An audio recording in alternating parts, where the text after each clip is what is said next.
beaucoup. Je pense que le public est rassuré. On ne plaide pas ici, donc la fermeture des écoles privées bretonnes, donc tout va bien. Émilie, je me tourne vers vous. C'est vrai que depuis le début de notre discussion, on parle beaucoup ministère, administration centrale, cabinet des ministres, et le mot collectivité vient d'arriver. Parce qu'on oublie souvent dans les débats nationaux sur l'éducation nationale qu'il n'y a pas que l'État qui est acteur de l'éducation nationale, il y a bien sûr les enseignants, il y a aussi le monde associatif, mais il y a aussi les collectivités. Je le rappelle pour ceux qui sont arrivés en retard, tu es élu à Brest, élu régional également, président de ce réseau national des villes éducatrices. Comment, à travers les mandats que tu as dans les collectivités, tu as pu voir le rôle des collectivités évoluer et comment, à tes yeux, ces collectivités-là doivent prendre toute leur place dans le projet éducatif dont on a dressé les grandes lignes. Alors déjà pour monsieur le sénateur, je suis alsacienne, j'ai été élevée dans le Concordat et je suis bretonne maintenant. Donc l'école est au cœur de mes convictions personnelles. Déjà pour dire, depuis 2017, les collectivités, on vit vraiment une perte de confiance avec le ministère qui est très forte. Hein. On a été des prestataires au lieu des partenaires, très fortement, beaucoup plus qu'avant. Il y a toujours eu ce débat-là, mais là, on a été effectivement confrontés très fortement aux politiques de l'État qui a été imposées aux collectivités sans négociation. Des exemples tout simples, hein, on nous demande de mettre des drapeaux dans les classes, 40 €, le nombre de coups, on nous demande après de faire des petits déjeuners avec nos agents dans les classes pour nettoyer derrière, enfin voilà, on nous demande des choses ubuesques. Le pire, ça a été pendant la crise du CO2, hein, protocole 48 heures avant chaque rentrée scolaire, pas la première, du Covid, oui. Et effectivement, pas la première, mais toute rentrée scolaire où les collectivités ont dû mettre leurs agents tout le week-end pour pouvoir ouvrir les écoles. Et sans les collectivités, je pense qu'il n'y aurait pas eu beaucoup d'écoles ouvertes. Et honnêtement, il y a eu une dégradation où on est très peu reçu par les ministères et on est très peu reconnu à part pour mettre en place. Dernier scandale, l'uniforme. Voilà, c'est aux collectivités de payer. Et derrière, sans que nous, on ait notre conviction politique différente. Donc déjà, il y a eu ça qu'on a subi, qu'on a compris, et qu'effectivement, plus fortement, du coup, le réseau français, on s'est mobilisé autour des questions d'éducation, notamment par rapport à tout ça. Posons-nous déjà une question. L'enfant, on a tous signé le droit de l'enfant, de l'ONU. Donc un enfant, c'est pas un citoyen en devenir, c'est un citoyen aujourd'hui, en fonction de sa maturité et de son âge. Donc déjà, quand les villes reconnaissent ça, elles voient leurs citoyens enfants d'une autre façon. Je m'explique. Et les villes éducatives, c'est ça, c'est pas que l'école. L'enfant, il est à l'école, dans son temps de loisir et dans son temps de famille. Et c'est la responsabilité des mères de coordonner ces trois lieux où il y a l'éducation. Et notamment dans sa ville, c'est-à-dire une ville à hauteur d'enfant. Donc il peut le faire sur deux façons différentes. La ville à hauteur d'enfant et, vous en parliez, les projets éducatifs locaux, ou PEDT, etc. Premièrement, la ville à hauteur d'enfant. Un enfant aujourd'hui doit pouvoir circuler. Aujourd'hui, c'est un droit qu'on lui retire dans l'espace public. Et il va falloir qu'on retravaille nos villes en fonction, pour vraiment en ayant ça comme cible. Comment un enfant peut aller à l'école tout seul? Comment un enfant peut circuler, se sentir en sécurité dans sa ville? Pas seulement sur le mobilier, c'est très important, mais comment on recrée nos espaces publics différemment, où on n'est plus dans les parcs de jeux 0-3 ans, 3, 6 ans, 6, 9 ans, où déjà les publics se confrontent plus, c'est-à-dire qu'on a pu les personnes âgées dans un parc avec les enfants qui jouent au ballon et comment on apprend à vivre ensemble.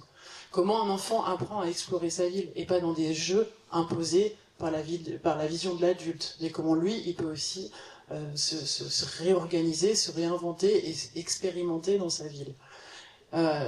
Là-dessus, plusieurs villes commencent à travailler par le premier espace public de notre vie, c'est la cour d'école. Voilà, comment on réorganise nos cours d'école. Alors, on peut parler de végétalisation non genrée, etc. Mais la cour d'école, pour moi, est d'abord un espace public. Donc, c'est-à-dire l'importance de l'enseignant qui surveille, des animateurs qui ont la pause méridienne, où c'est 2 heures dans cet espace-là, l'importance de l'enfant qui sent en sécurité, qu'il a 6 ans, qu'il aime le foot, ou qu'il aime bien faire de la gym, ou simplement avoir un coin pour se reposer dans ce temps-là. Donc voilà, ça c'est les villes à hauteur d'enfant. Et les villes à hauteur d'enfant, c'est aussi comment on pense nos temps, parce qu'il y a le temps scolaire, mais on est organisateur du temps périscolaire. temps périscolaire, temps méridien. Voilà. Est-ce qu'on fait un temps de garderie ou est-ce qu'on fait un temps éducatif? Éducatif, je parle bien on parle de mixité, on parle d'enfants en fragilité. Il y a des enfants qui aujourd'hui mangent peu parce que pas de moyens. C'est aussi l'accès à la cantine. L'accès à la cantine avec des aliments bons, bio, etc. Pour notre environnement, comment une cantine aussi peut permettre à l'agriculture de se développer, c'est local, etc. Donc effectivement, les collectivités engagées s'engagent dans ces réflexions-là et ne font pas des temps de garde, mais des temps éducatifs. Une collectivité aussi va être en partenaire de l'école quand elle met à disposition des animateurs, mais aussi toutes les associations culturelles, les acteurs de son territoire, avec les enseignants, en collaboration. C'est ça en fait une ville à hauteur d'enfant. Et comment elle écoute les enfants en tant que citoyens. C'est-à-dire comment elle met, alors chaque ville a des façons différentes, d'écouter l'enfant dans ses besoins et d'avoir une reconnaissance de cette écoute-là. La région Bretagne avec le CRJ, avec le CADL, la ville de Brest avec, on met des actions de partenariat et les enfants sont intégrés dans le plan d'urbaniste. Il y a des groupes d'enfants qui sont reconnus pour construire la ville de demain. Et c'est comme ça qu'aussi une ville devient acteur et éducatrice. Et par rapport au projet éducatif, vous en parliez, et c'est très important, le projet éducatif, c'était quand même quelque chose qui était fort dans les rythmes scolaires. Bon, je ne mettrai pas les débats des rythmes scolaires, mais il y avait quand même ça, c'était qu'on remettait au cœur de l'éducation tous les partenaires de l'éducation. Effectivement, les enseignants ont un rôle important et essentiel, c'est le premier rôle. Mais les parents, c'est le premier éducateur des enfants. Les associations d'éducation populaire, si on parle de démocratie, de démocratie et de combat de la démocratie, l'éducation populaire est un acteur essentiel. C'est là où on apprend à travailler ensemble, à prendre la parole du on, mais pas du je. Aujourd'hui, on est quand même du monde du je. Je veux être avec mes copains. Non, le on, c'est aussi le collectif et c'est l'éducation populaire. C'est le monde associatif. Pourquoi je suis persuadée que les projets éducatifs locaux doivent être portés par les maires? Parce que les maires, ils ont toutes ces questions-là à poser. Ils sont dans le global. Ils connaissent leurs acteurs en fonction de leur territoire. Et en fonction des enjeux du territoire, c'est eux qui sont à la manette et qui peuvent animer ces temps-là pour que l'école soit au centre du village avec un ensemble de partenaires. Et pas seuls les enseignants, les laisser seuls face à toutes les complexités de la citoyenneté. Il faut qu'on soit ensemble face à ces questions-là. Et aujourd'hui, on est trop dans l'opposition. Merci beaucoup, Émilie. En complément de cette question-là de la place des collectivités, il y a la place de la différenciation. Quand on parle d'éducation nationale, on parle d'objectifs uniformes, de collège unique, d'apprentissage, de pédagogie. Je sais qu'en Bretagne, on étudie la différenciation des politiques publiques sur beaucoup de sujets. Est-ce que c'est valable sur l'éducation nationale, où on met le curseur entre objectifs nationaux et adaptation territoriale, parfois culturelle? Comment vous, en Bretagne, vous travaillez cette question-là de l'adaptation sans rompre avec l'objectif, évidemment, d'égalité? Alors, en tant que breton, on aime la mer, le maritime. Il nous faut un capitaine. C'est l'État, il n'y a pas de souci là-dessus. Porter que le rôle des collectivités, c'est pas renier que l'éducation est nationale. Au contraire, c'est bien dire que l'État est là pour donner une directive, pour donner une vision. Mais par contre, les collectivités et le territoire, c'est-à-dire on part du global au local, le local c'est là où on se construit en tant que citoyen, c'est là où on peut agir. On ne peut pas être tout de suite au niveau du national et être sénateur. C'est d'abord localement qu'on se construit. Par exemple, la liberté pédagogique des enseignants est essentielle là-dedans. Enfin, je veux dire, si à un moment l'État impose tout, un programme global, oui, mais le programme où les enseignants deviennent des ouvriers de l'éducation, je veux dire, ça ne marchera pas. Il faut qu'il y ait un moment la liberté pédagogique pour effectivement permettre de s'adapter à son territoire. Et c'est ça, en fait, je parle souvent de dentelle, en fait, les 100 derniers kilomètres. C'est-à-dire, c'est là où l'éducation nationale doit s'adapter à son territoire. Et là, parlons d'un enjeu fort, moi je pense qu'il faut vraiment qu'on réfléchisse. Réfléchir, c'est effectivement comment dire, excusez-moi, je perds mes mots, mais c'est effectivement parler de la décharge des directeurs. Si on veut que les enseignants puissent travailler collectivement, faire des PEDT, si on ne leur donne pas le temps pour travailler avec nous, les collectivités, notamment des directeurs du premier degré, enfin on le voit bien avec les classes dédoublées, effectivement ça a permis ce travail-là parce qu'il y a une décharge. Dans le privé, excusez-moi, les directeurs d'école sont déchargés. Donc là déjà il y a un déséquilibre fort. Donc là il faut qu'on parle de ça, comment on mène et on porte les conditions de pouvoir se parler, échanger et pouvoir assumer des objectifs communs. Les enjeux sur un territoire ne sont pas les mêmes. Ville de Brest, ville rurale, l'opérette à côté, c'est pas les mêmes enjeux. Ça peut être les mêmes problématiques, mais c'est pas forcément les mêmes enjeux. Et il faut qu'on puisse se parler. Et ça, c'est vraiment une difficulté. L'éducation prioritaire. Aujourd'hui, c'est une vraie réflexion qu'il faut qu'on porte. L'éducation populaire, prioritaire, effectivement.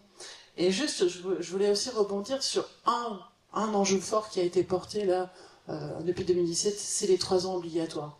Les collectivités ont été fortement impactées, pas parce qu'on est contre les 3 ans obligatoires, parce qu'on a dû financer des millions pour l'enseignement privé, sans forcément avoir de regard sur notre agent public. Je m'explique, nous, dans nos écoles, on met une ATSEM par classe. C'est un choix politique fort qu'on veut mettre en soutien des enseignants. Sauf que là, on va donner le même salaire, parce que c'est le temps d'enseignement qu'on finance, on va donner le même budget, la même finance, c'est ce qui représente à peu près 1,5 million pour Brest, au privé. Mais sans aucune obligation, et c'est la loi, je ne remets pas en cause la loi, mais on n'a aucun regard et on ne peut pas obliger que ça soit pour une ATSEM par classe. Vous comprenez?